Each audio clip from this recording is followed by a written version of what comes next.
Welcome back to another episode of Adoptions from the Heart TV. I'm your host, Amanda Aliberti. Today we're joined by Kristin and Alison, who are both birth mothers as well as sisters who place their children for adoption through Adoptions from the Heart. Alison and Kristin are going to share their journey of placing their children for adoption, as well as their story of battling addiction during their pregnancy. Now let's turn to Alison and Kristin.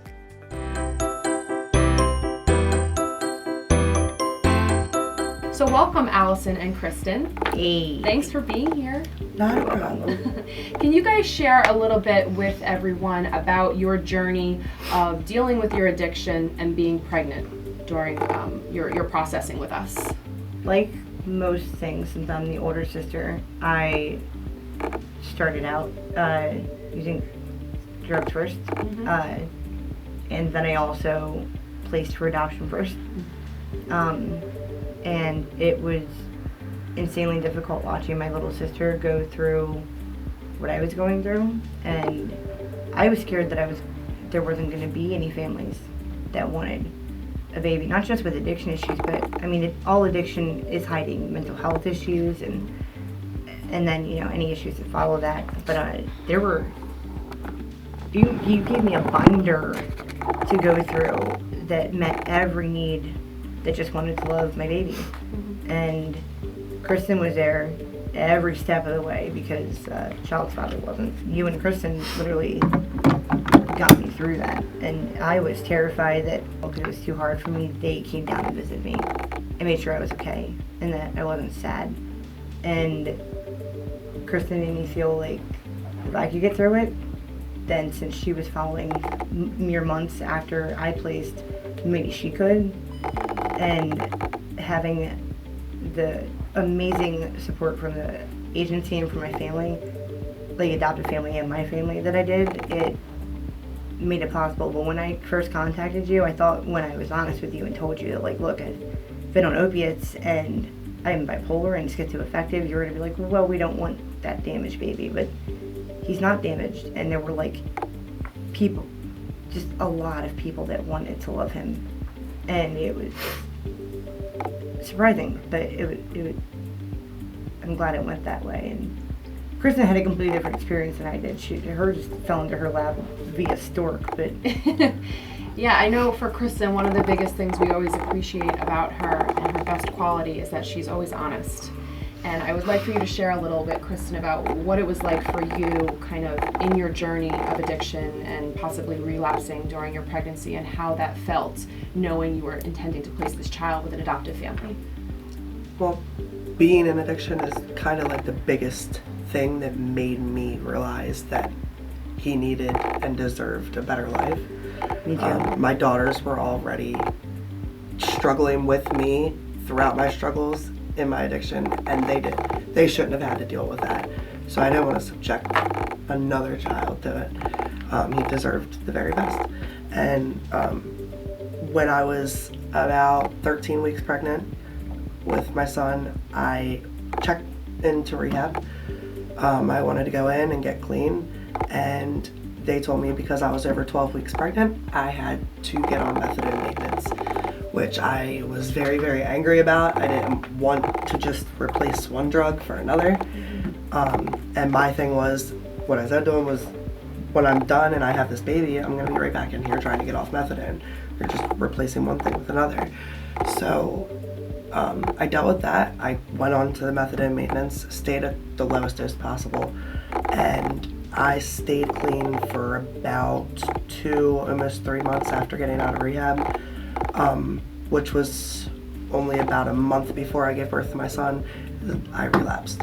We relapsed together. It was kind of simultaneous. I kind of looked at her and I was just like, this will be okay, right? I just never wanted her to do it alone, and I was already right there. And I'm hard-headed. I can't just learn from her mistakes. I have to do them too. Like, I won't just learn from it. But like, I had just placed, and my mental health care wasn't great, and my emotions were all over the map, and I relapsed. And she's one person that at that point I could be honest with. I mean, Jess and Elena have never judged me. You never did, but the darkest parts of you, Kristin and I went through that together, and it was a large deciding factor in why I placed, because Being judged is a big thing. Yeah. Like you, Huge thing. when I I had walk to out the evade door, drug I testing at the expect hospital because I didn't want I to wouldn't judge. pee in the hat because I was scared about you and Jeff and Sam But they finding already out knew. that I That's had what's relapsed. So goofy about us. I finally gave in. I did it because you actually told me that if I didn't do it, they were going to drug test the baby. So I was just like, oh, okay, like I'll do it. But everything was And okay. when they found out, they were so understanding. Like there's not even words to describe how understanding. They and let her amazing family they were. come in and visit and hold him And he went through a little bit of withdrawal when he was born, but he reacted to the medication perfectly, and he is a perfect healthy baby. But when you walk out the door in the morning as an active addict or a recovering one, you fully expect anyone who sees you or knows anything about that part of you for that to be your to judge you. identifier. That's your identifier from It here will on out. forever stick with you. You can't be trusted with money. Like there's so many things that follow with it. Give freedom back. I got lucky enough that I knew you because she placed first. So I already kind of felt like I knew you when I came to you. So that made it a little easier for me because I knew you were already understanding because I watched you do it with her. But it's not just you. Adoptions from the Heart, every person that I've spoke to in No the one's ever made us agency, feel like less. in our group, they're all No very one's ever supportive. pinpointed and that that's the reason why we placed. They understood that Exactly. there was a cadre of reasons. Well, that was a large deciding factor for both of us.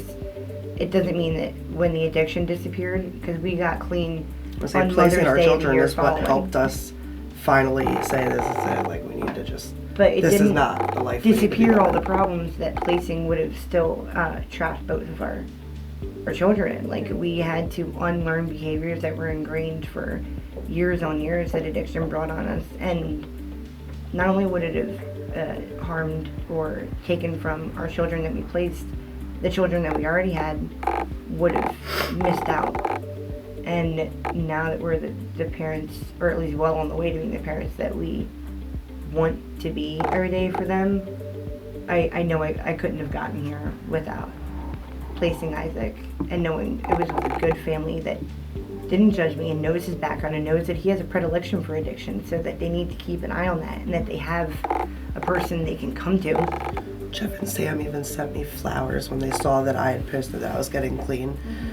They sent me a card and a whole bouquet of flowers and The day everything. we They were ran the just like, 5K, they we're cheered so you on. excited to see the Kristin that we know is inside of you. And they have been so supportive. On my 1 year clean, they sent me, I think it was like a box of chocolates and roses to my door. So like these they have adoptive been families aren't so just supportive. being supportive because they want your baby. They really are rooting for you, and they keep rooting for you afterwards. Like Jess and Elena, every update I give them, where I'm like, well, I got into the culinary program. Me and Braden had our first art show together, and they're like, we are so proud of you, and they are, because they know that everything happened the way it should have happened. We made the right decision, and we were able to get clean because of the agency's support and the families, they didn't judge us or not want our damaged babies. Our babies So weren't while- damaged, and we aren't either. Being an active addict is terrifying in every sense of the word, and especially once finding out you're pregnant. If you're an active addict and you think that this could be, adoption could be the right thing You for you make to it do. less scary. It's not as scary as you think it is, and the people here are so much more supportive and understanding than anybody. I had no clue that there was even a group of people like this that existed that was as understanding and supportive as Adoptions from the Heart and our support group has been. We It's lucked out given with me you my as our safe counselor place. too. Because if it was anyone else, I don't know if I would have liked them or trusted them. I felt comfortable with you right away. It's because of you that I felt comfortable with you. Because there's no judgment. Everybody has their own battle in life. It's different for every person, but everybody struggles with something. And People still judge. Everyone has their own journey. You guys really are a different breed of people, because people will still judge. And the fact that you guys genuinely don't, because we're addicts, we can see judgment from a mile away. We know what Seriously. it looks like. We know what someone looking down on us looks like, even though we've been almost 3 years clean in May. People still look at us and see a junkie and a person that just gave away their baby, and that's not what we did. And even though we feel like that sometimes because you hit your low points, and even though You have your ups and downs. Yeah, you're gonna have your ups and downs. At no point was a down dealing with the agency or picking a family or dealing with Jess and Elena. They never made me feel like I was in the wrong or less than human for doing what I did and for going through addiction. They helped him through his one, withdrawal symptom and did it with smiles, and they were gracious and loving, and they didn't just love the baby when he came out. They came down and they took time to find me on the antepartum wing and love me and support me too. The families here really are outstanding. And they care about you both. Congratulations to each of you. You've been clean now almost 3 years? 3 years. 3 years in May. That's an amazing milestone, and I'm truly so proud of both of you, and I can't wait to see what the future holds for each of you. Thank you. Thank you for being honest and sharing your story. Always. That's how people get better. Absolutely. Thank you so much to Alison and Kristin for being courageous enough to share your story. Please know that there's never any form of judgment. If you are pregnant, battling addiction, please feel free to call our agency, sit down with a counselor, and talk through all of your options. Thank you so much, guys, and tune in next week for another episode of Adoptions from the Heart TV.